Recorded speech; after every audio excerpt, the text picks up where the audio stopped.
September 2nd, 2024. Andrew and I are in the parking lot of all the motorbikes, and we are in Bali. We are headed to Kuala Lumpur for our visa reset, and we have a few things that we want to do in Kuala Lumpur. I'm really excited to see it.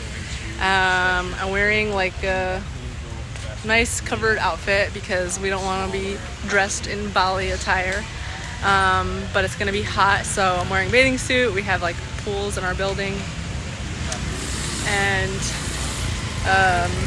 we have a few things we want to try there.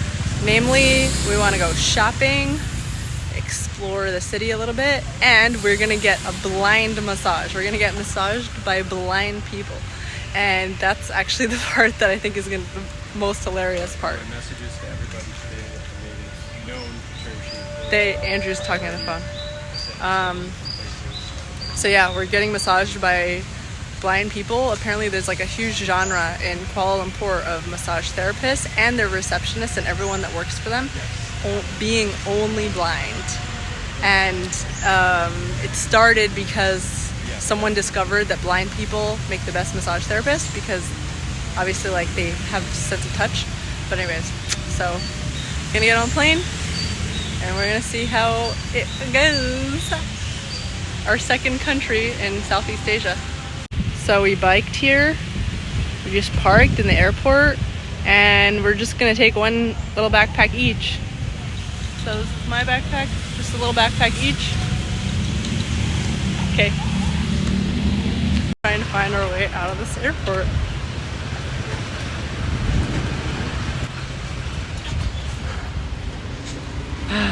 So there's the whole thing of like pride coming. Airport.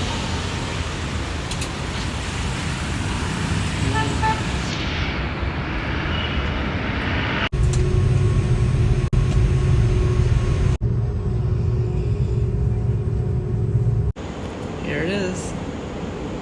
Kuala Lumpur from the 40th floor. At night it's even more magnificent. Okay, guys. I know you can already see a reflection, but I want to show you what it looks like to live in a building that is like, I think it's like 70 floors, 70 floor building. And I also want to show you like what this pool and exercise area is like. Very nice. So, holding my water. Okay, so we just got up here. It's just me, we meaning me. We just got up here on the 8th floor of this building. And this is like this little dog park area / running path. I know Andrew would really like this running path, although he probably won't get to use it because we're here for such a short amount of time. But I'm gonna walk through the running path.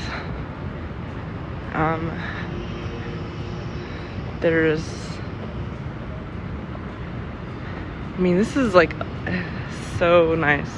So there's a gym right here. It's right in front of the pool. We're gonna keep walking. Guys, this is like $25 a night. And I'm sure if you got it monthly, you'd get an even cheaper deal. This is like $25 in Kuala Lumpur a night. And yeah, monthly, you always get like at least 40-50% off, on Airbnb. Imagine if you were actually renting from these people, how much cheaper it would be. So it's a full gym with like everything in that gym. I don't want to film inside because people are working out, but so you got this. Look at how high this is, these buildings. So I'm actually gonna get in the pool right after this. Someone is about to. I'm actually gonna get in the pool right after this. There's a few swimming pools. Someone just jumped in. So there's like a few floating jacuzzis in here. I guess it's like a talking conversation pit in the water. Alright, so here's another pool. I might get in this one. Looks like just a lap pool. So this lap pool. And there's actually a kiddie pool down there. You see that? It's a kiddie pool. We'll head over and check it out. There. And, there's a bed. Oops. I don't know if you can tell. This court. And actually, like in here, there might be a spa. Yeah, I think there's a spa in here. So here's the kiddie area, kiddie play area. There's like this, I don't know what that is, like a roller coaster type of thing. Kids playground.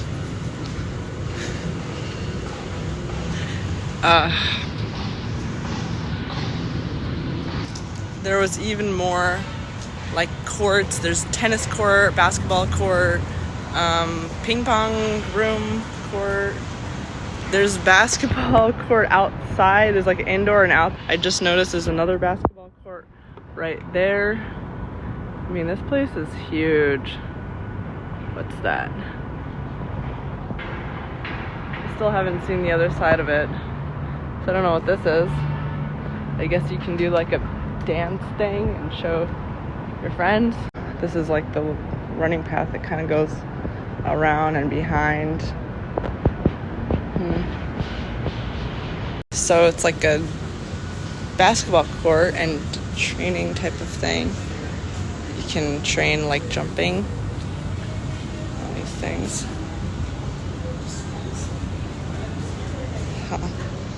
Okay, so we're here and we have this elevated boardwalk. What's an elevated boardwalk? So you walk up these stairs and you can walk. I mean, this is so nice. Okay. So basically, put a podcast in my ears and just keep walking around this property. Just put a podcast in and talk or listen. Talk on the phone or listen to other people talking or just reflect. It's like a little bridge type of thing. Oh, it's shaky. Okay, so I have some time with myself to sit and reflect before I get in the pool. I know I look like shit. I feel like shit. I have diarrhea. This morning I had diarrhea. And last night we got in. It just wasn't a good day. I didn't feel good. Our flight was delayed by like 4 or 5 hours to get from Bali to Kuala Lumpur. What is even this? So our flight was delayed to go from Bali to Kuala Lumpur, and now I'm looking behind my shoulder because there's this kind of weird guy that keeps following. Being a girl is kind of annoying sometimes. Like, I look like shit. I feel like shit. And there's so much beautiful stuff in the world to calm me down, you know? That men built. And there's so much wonderful joy in being a girl. But then there's just also feeling like I also constantly have to watch out for men. It's just annoying. Very annoying. I just need a peace. I just need a peace and quiet a little bit, you know? So anyways, we got into Kuala Lumpur yesterday, and we got to our place like 4 or 5 hours later than we had hoped, expected. And everything was closed.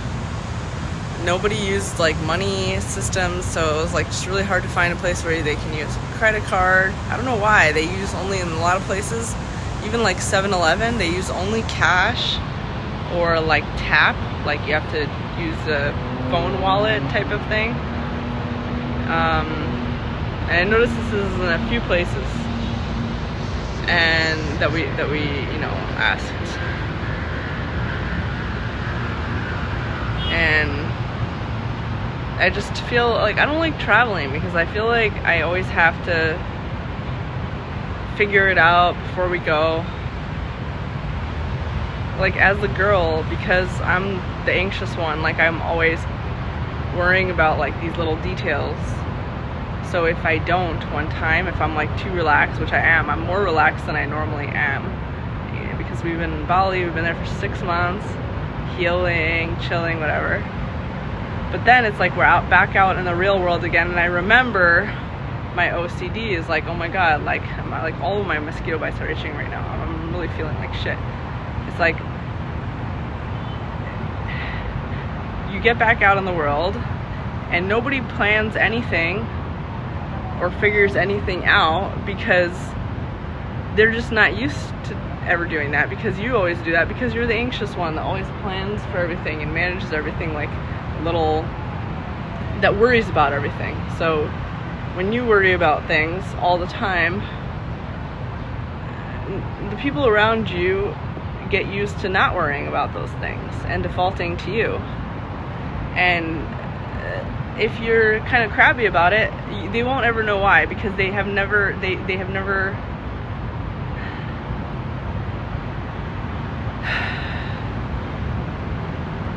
when you spend your life trying to learn and be responsible and do this, like, it's not necessarily going to, if you're living with yourself, it might help you be more relaxed if you like put your things in order. But when other people are involved, and I know I'm thinking about this because I'm like, I'm preparing to have children eventually, Humans, we're very practical, functional creatures. We kind of move where we need to go. If there's someone in your midst that is really OCD, like when I growing up, my mom was like this. By the way, let me show you my view. Very nice. So, growing up, my mom was like this. My mom was always the one who worried about every single detail of trips when we were going to travel. Because my mom's,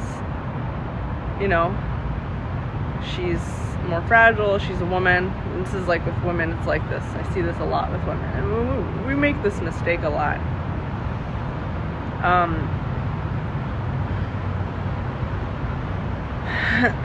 She's fragile, she's has certain needs, she can tolerate certain ups and downs a little bit less than a man can physically. So we go to a place, and because she knows that she has certain needs, she does everything to like protect for those needs, to plan, prepare. She is looking like 20 steps ahead of everything. And to my dad, it's just like, okay,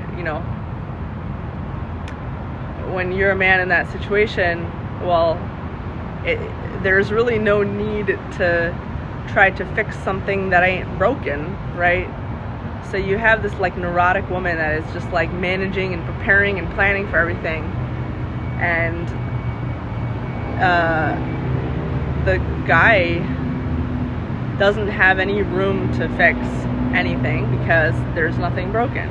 So all he has is like a neurotic OCD woman that is crumbling on the weight of planning and preparing and managing everything and like taking care of everything and paying for everything and whatever it is that women do. Because we have certain needs, maybe more than a man, we become maybe more neurotic about fulfilling these needs, and men become like this outsider witness to like our stuff.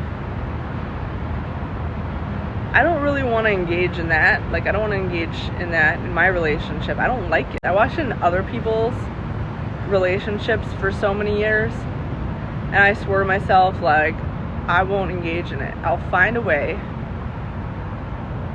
to... I don't want to be that neurotic woman. I don't want to feel bad. I want to, if I can fix my own needs, I want to find a way to fix it. If I can lean on someone to help me with it, I want to lean on someone. But I never want to fall into the pattern of the neurotic woman versus everybody else, you know. Everybody is tense. Everybody is, you know, everybody's tense. Everybody's... When you have a neurotic person in your midst that is like, you know, oh my God, what about this? What about this? What about this? A lot of times, because being from the other side, on the other side of it, as a kid, as a witness, whatever, on the other side, what am I saying? Oftentimes, what you wish is you think to yourself in the moment, I just wish this person would stop being so neurotic and such an emotional mess. And if they told me to do things and fix things, I would just do it. I would fix it. But I just don't want to have to deal with this crazy anxiety and panic that is coming out of this person. And so the thing is, like, a lot of times as women, because something is so much to deal with, we think that we're protecting other people by trying to do it ourselves. And forgive me if everything I'm saying just sounds like a bunch of mix of things that don't really match each other. This is not a thought out. You guys are basically my therapy couch, so I'm like figuring myself out through these videos. Like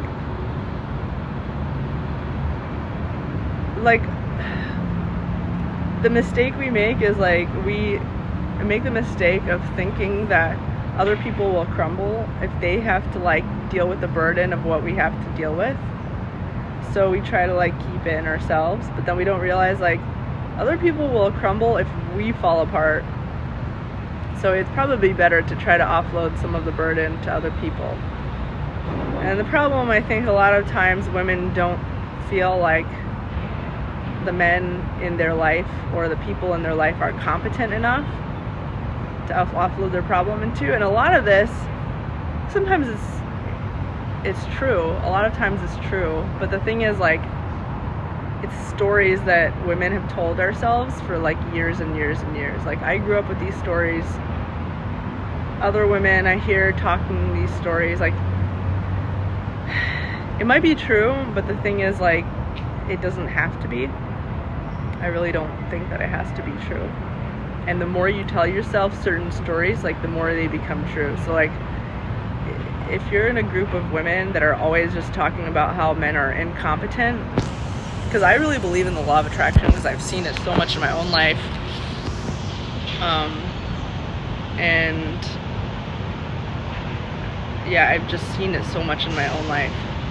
And I've dated a lot of guys, even before Andrew. Andrew's extremely competent. I mean, he's lived a whole life before me. He's lived, like, generations before me. But I've also seen in my personal relationships how a man's competence level can go up or down depending on her view of how competent men are. So, if you're a woman that grew up around men that are very competent, that take care of things, one thing I'll say, like, I grew up in a community where the men are absolutely the breadwinners. You will not find a woman that is, like, or at least maybe now you will. It's very different. But I grew up in a community where, like,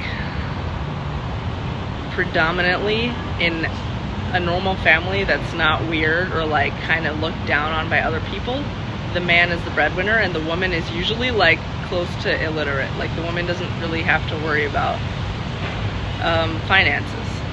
The men when I was younger, this is how it was. The men completely took care of everything financially. And so I feel like, so that's like one area where I feel like I have this idea that men build, and men, you know, and it's true in my life. Like, the men in my life build everything. Like, this is all built by men.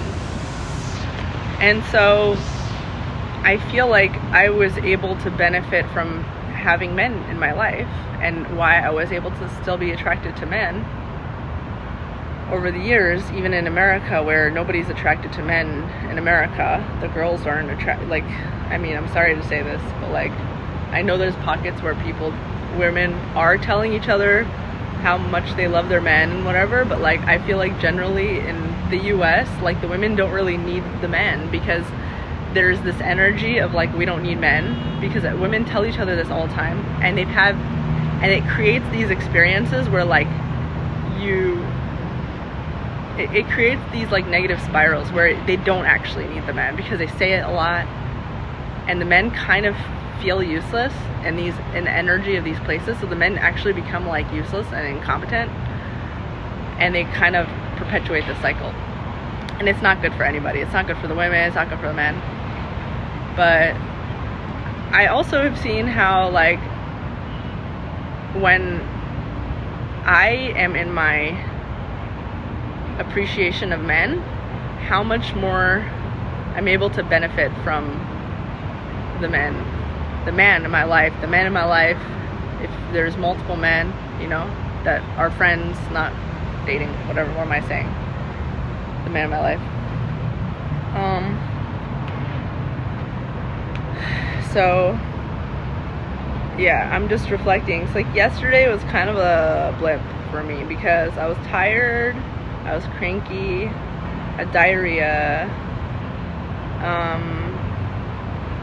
just gassy. Like, you know, diarrhea is something that my body has learned, both of our bodies have learned to pick up diarrhea whenever we're anxious, because we learned it in Mexico because there was a bacteria in the water. We got really sick, and I talked about it so much on this channel that you guys are tired of hearing about it. We just got really sick for so long, and now it's like the default. Whenever there's a stressful time in our body defaults to diarrhea, which doesn't happen so much because, like, literally for the past 6 months we've been in Bali, like, living it up, just relaxing nonstop. So this is like a new introduction of stress.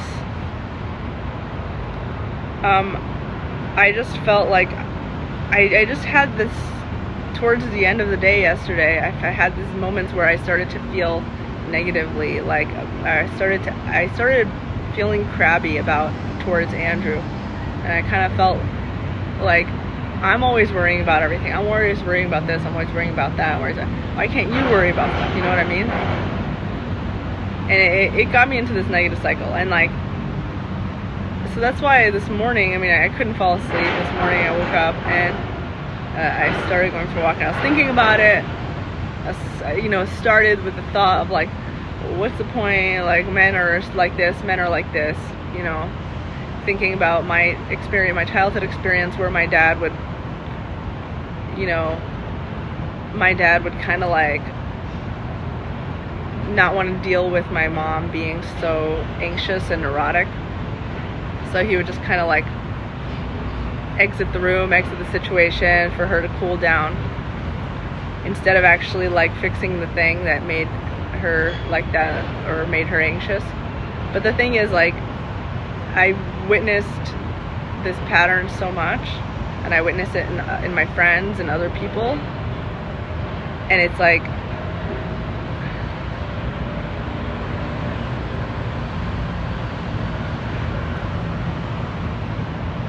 you can really control the behavior of other people. You can control the behavior of other people. I've witnessed this. And I talked about this in another video. Like, when I take a step back away from my anxiety and my feelings, whatever, when I take a step back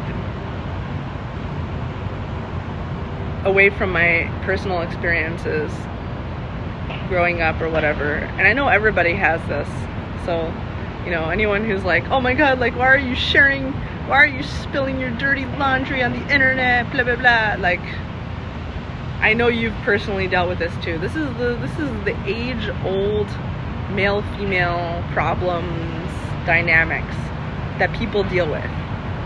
Everyone on the internet is talking about these things.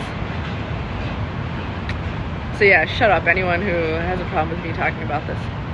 So, I'm talking to myself. But like, this is what I've really seen to be true in myself, my personal relationship, and the different phases of my personal relationship now, my personal relationship with my previous relationships. The stories you tell yourself matter. It might be true that you are in a place where, so I was in the States, I was living in the States, and I just felt like there was this like overall general dynamic where the women were very unsatisfied by the men because the men were just kind of incompetent, forget about not taking care of them financially, they were being financially vampires. And I was feeling we're just surrounded by men that were just financially broke and vampires on women, which it should be the other way around. As a man, your job is to protect and provide for a woman. You should never be leaning on a woman financially, and if you do, it's abhorrent, at least in my culture. It's really, you know, in most cultures around the world, actually, this is just a Western culture thing where the men are so feminine, you know, they need to be pampered by their mommy women. So that was kind of making me lose attraction for men in general. Besides Andrew, before I met Andrew, like, this is just in general making me lose attraction for men. Like, how soft and feminine the men were, and like, I'm sorry if you're like a man in America, like, it's just the environment. And the thing is, like, the environment kind of creates this too, because everybody knows this and sees it. It's a cycle that perpetuates itself. Everyone talks about like how useless and incompetent men are, how the women can do everything by themselves, and the women have all the parts. We have all the parts. We have the parts to make the babies. We have the parts to make the money. We have the parts to do everything. So why do we need men? We can just get a sperm donor. Also, the women we don't want to have children anyway, so what's the point? It's like these stories that women are just constantly telling each other, and they're true, so you can't invalidate it. It's true. They're true stories. But the thing is, like, it doesn't really serve me, because I want to have a family. I want to have a family. I want to have a man. I want to have a man that takes care of me and provides for me, because I still have that life force inside of me that wants that. So it doesn't serve me to be in a place that has a story like that. And so that's part of why I left the States with my American man. And the thing is, guys, Andrew and me we both changed. I've become more in my feminine a lot, and Andrew has become more in his masculine a lot since we moved. And we weren't even trying to do that. Like, you don't have to try. When you're in an environment where, like, the men are celebrated more and the women are able to be more kind of relaxed and not OCD, like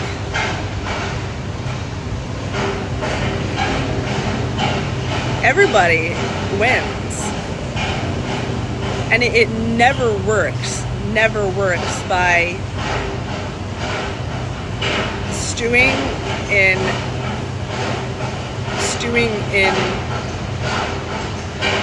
the negative stories. I mean, it's good to validate yourself. So that's what I do. I validate myself. I make these videos. I validate myself through you guys. You guys are my therapy couch. So I validate myself. But then once you have validated yourself, okay, this is my problem, this is my reality. My problem is I feel like I'm an OCD woman, and it's throwing off the male-female balance. Sorry about the noise. It's construction. So I'm an OCD woman. I'm feeling anxious, and it's throwing off. It's very, for me, it feels very temporary because, I've been so relaxed. My personality has been changing in Bali. I'm becoming just like this relaxed potato. And so, but then traveling again, and then, I'm reminded because when we're traveling, because I'm just reminded of the version of myself before we were in Bali, because this is our first time leaving Bali after 6 months. So I'm back in that mindset of old Pardes that was more neurotic and more I have to take care of everything, I have to worry about everything, I have to worry how are we going to get from this place to the hotel, how are we going to get from this place to this place, how are we going to pay, how are we going to call, use our phone, how are we going to do this, how are we going to do that, right?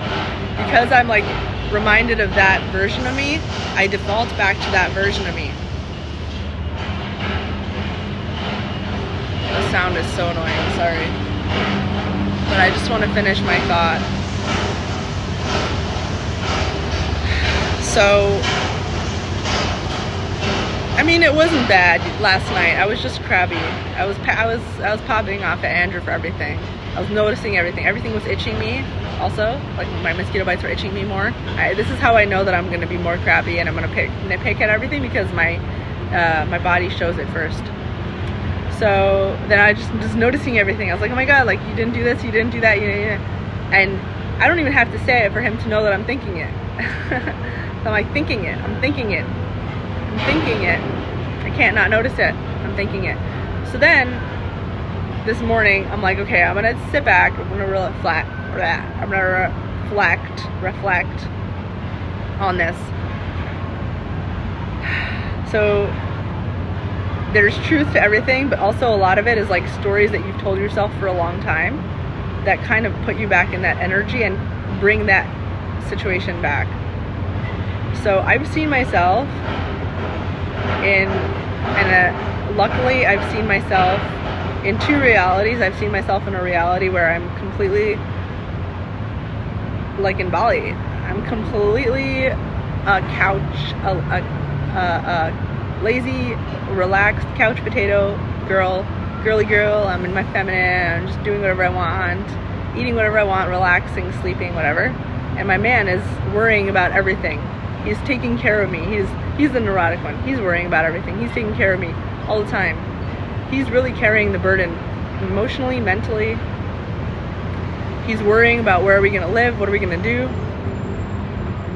So I've seen that, and then I've seen the version of me that's more connected to my old self, the self that was in America, that was before I met Andrew, I felt very alone, felt very alone with myself, to have to burden everything, this and that. And I would tell myself these stories, oh, men are useless, they're incompetent, and I would perpetuate it.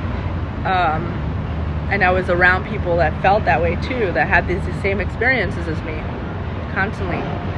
And then so it's really valuable to see yourself in both energies so that you know how it works. You can believe that you can have whatever you want, and you can. As a woman, you can have whatever you want. As a man, you can have whatever you want.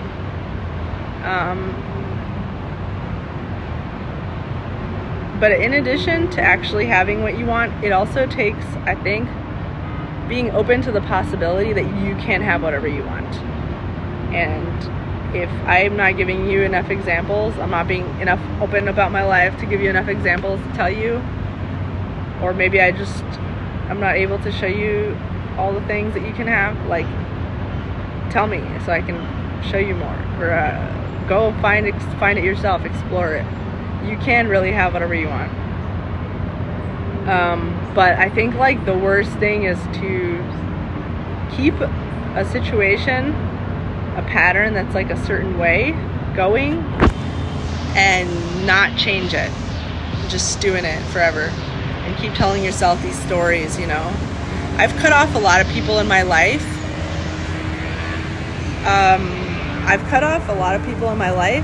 Just because they had, not because anything they did to me, but like, because they had certain stories that they told themselves and that they lived by, you know, about life and what's possible. And, you know, when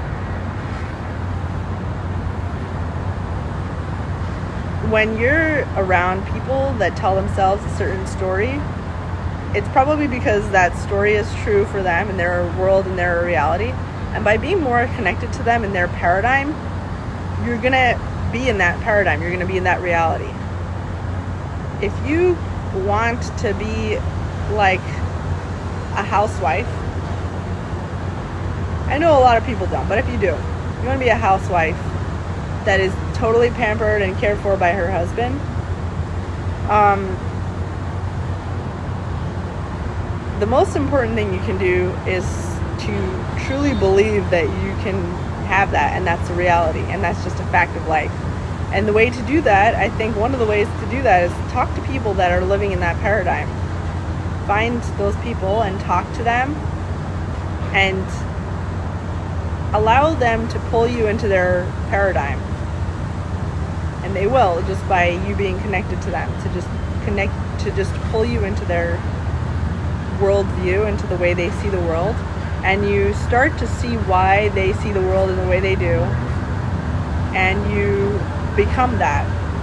You become the woman that a man wants to be a provider for, you know? You just fall into it. Like a puzzle piece just falls into it.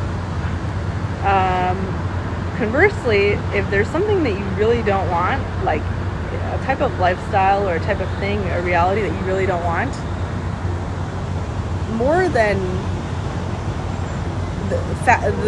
efficiently than you just trying to control the thing and trying to not be that thing in your life, is getting yourself mentally out of the paradigm of that thing, where that thing is true. And part of it is, you know, situations, places, people that perpetuate that paradigm, that like are really really aware of it, you know. So for me, it's like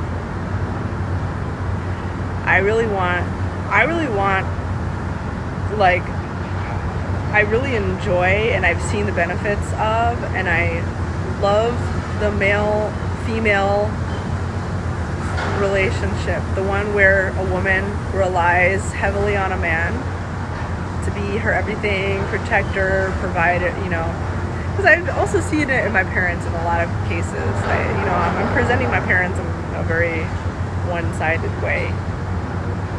Like, I want more of that. I want more of the woman is able to just guilt-free, anxiety-free, just relax into her feminine, be just the most chill wifey, and totally like love, pampered, cared for by her husband type of thing, protected. I really want that. And I want to be in a paradigm where women don't even have to explain that, you know? Women don't have to explain why we need it, because like it's understood how different we are and how different our bodies are. And I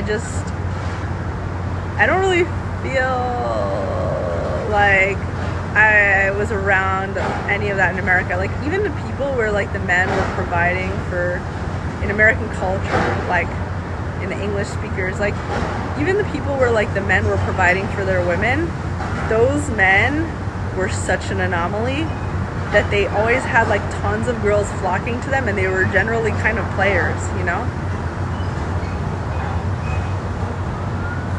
It just felt very scarce, you know, in that paradigm, because they just weren't used to it. And then the women were always, like, kind of in a negative, like, guilt or anxiety energy, because, like, everybody was so jealous or, like, angry at the fact that, like, women can do everything. We're exactly like men, so why isn't she picking up the slack as much as her husband? You know what I mean? So I just, you know, I didn't like being around that. I didn't want to absorb it. I don't want to absorb the idea that, like, because I don't want to live a life where I'm just happy with myself and it's just me. I don't want that. I like the male-female connection, a really strong one, because I want to grow, I want life, I want to have a huge family if I can, if possible.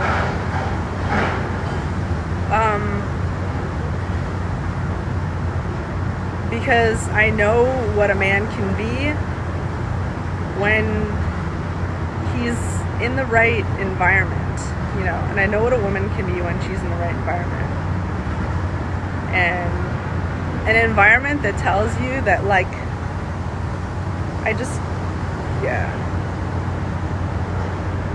it's not even conservative or liberal or whatever. It's just, even the conservatives, I just don't like the culture. I don't like the Western culture. I don't like the culture where, like, there's a very strong story that people are just telling each other and themselves, and that's that women don't need men. I think it's where it starts.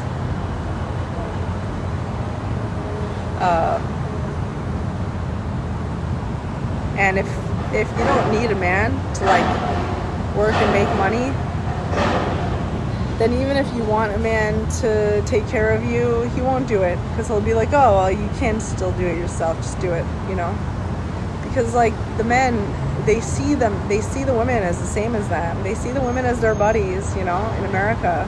And in a lot of Western cultures, like in the expat community in Bali also, like, I see it a lot.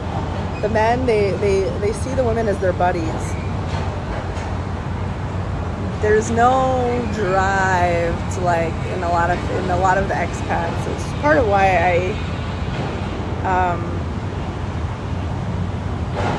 I just don't want to get too much into it. Like, I know, like, a lot of you guys watch my videos, like a lot of my friends in Bali, you guys watch my videos. I'm trying to, and I don't care what anyone thinks, but, like, I'm really trying to move myself into a different paradigm, and I think I can. I have done it many times in my life, and I encourage you to do it too.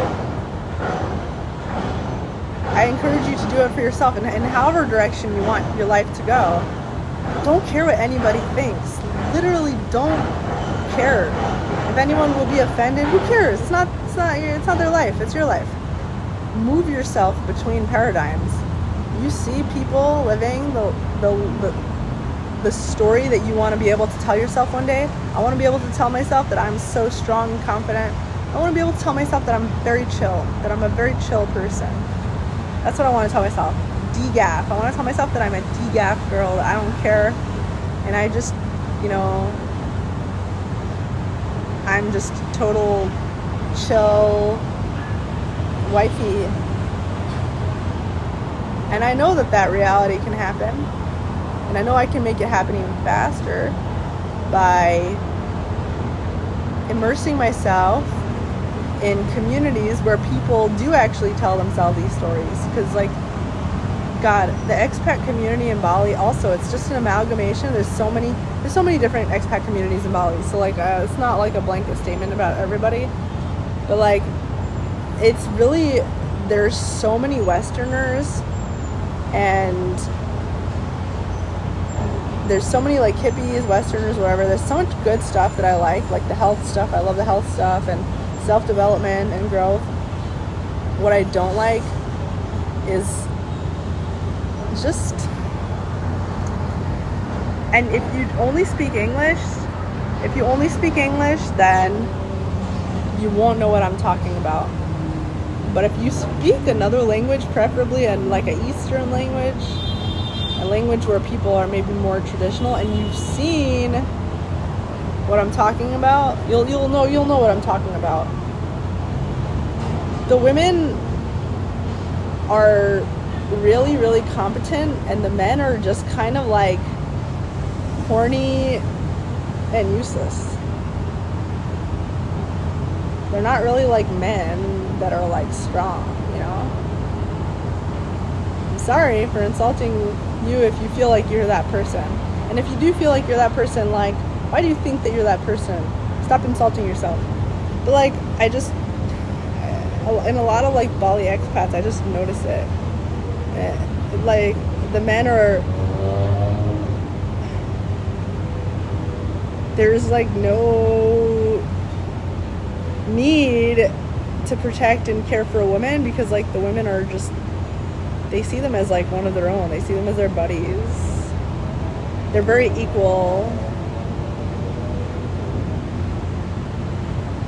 equally poly. Anyways, okay, I'm finished rambling. Okay, I'm gonna go swimming now, and maybe the spa open, so I'm gonna use the spa. And also I'm gonna let Andrew know where I am, because he might be awake now, because I woke up early to do this and to just chill here in this pool area. So I'm gonna text him. Let him know that I'm up here, and just go swimming, and maybe my mosquito bites will chill a little bit. Thanks for being my therapist, you guys, and I hope you have a great day. And sorry about my hair being this way. And I didn't even bring any of my stuff, my shampoo, like, because I didn't want it to get taken away in the airport. And yesterday was so tiring. And then in the airport, we saw this girl that they made her like throw out her, all her makeup products. So, and these makeup products are expensive, especially in Bali, they're very expensive. So she was like putting it all on herself before throwing it out, because she like felt bad to say goodbye to the makeup product. It was so kind of sad to watch. Okay, see you guys. Guys, check out this reading room in this building. And there's even more. There's like prayer rooms, saunas, locker rooms, like there's just everything. The only thing that I'll complain about is like, I just feel weird to go swimming in these pools, because everybody is really conservative looking. Like the women in the pools, because now it's starting to fill up and there's people starting to be in the pools, and I don't want to film them, but like also the women are all wearing hijabs, and like they're covered up completely head to toe in the pool. And I just feel weird to wear my two-piece bikini in the middle of all that, because there's also men. Like, I don't want to be like rude, so I texted Andrew, see if he wants to come with me. Okay, so one more thing I want to say is like about like the male-female thing. I feel like there's the dilemma for a lot of women where it's like, okay, like I understand that what you say is what you get, what you believe is what you get, and you have to like believe that you can have certain things, or you know, you have to believe that you can be like a chill feminine woman, whatever you want to be, that has a man taking care of it, in order to have that thing. But how can you do that if you don't have that thing? How can you believe that you have it if you don't actually have it? And so I think that the idea isn't to lie to yourself and invalidate yourself. Like, actually, that's gonna create a dissociation in your brain where this isn't, it's gonna like actually work against you. So it's really important to validate yourself and to feel your feelings, to be really in touch with your body and what your body is saying, and let your body cry to you. Let your body cry a lot.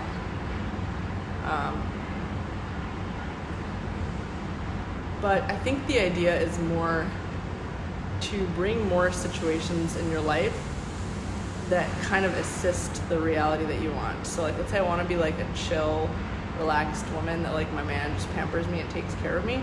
I can start with pampering myself. I can start by going to spas, taking care of myself a lot. Because how can anybody even fit the puzzle piece of taking care of you when that's not even that's not even a thing that's happening? You know what I mean? So you kind of you have to lay the groundwork for everything, not just for male female stuff. I feel like this for everything. You want to be getting paid a lot of money. You can start by paying yourself. You can start by organizing your finances in a certain way so that when you start getting paid, it just happens really easily. You know, you lay the groundwork so that the thing becomes more realistic. So I think, yeah, with the neurotic thing, with the neurotic woman thing, you do read. I mean, they have, it's so nice, they have books in here. Just read anything, self-reflect, spend time relaxing. For me, it's like this. This is my thing. Spend time relaxing. Use the sauna. I'm gonna use the sauna here, although I don't know where to put my stuff. I'm still trying to figure out if they have locker keys. Yeah. And things fit with you in that way. Okay, there's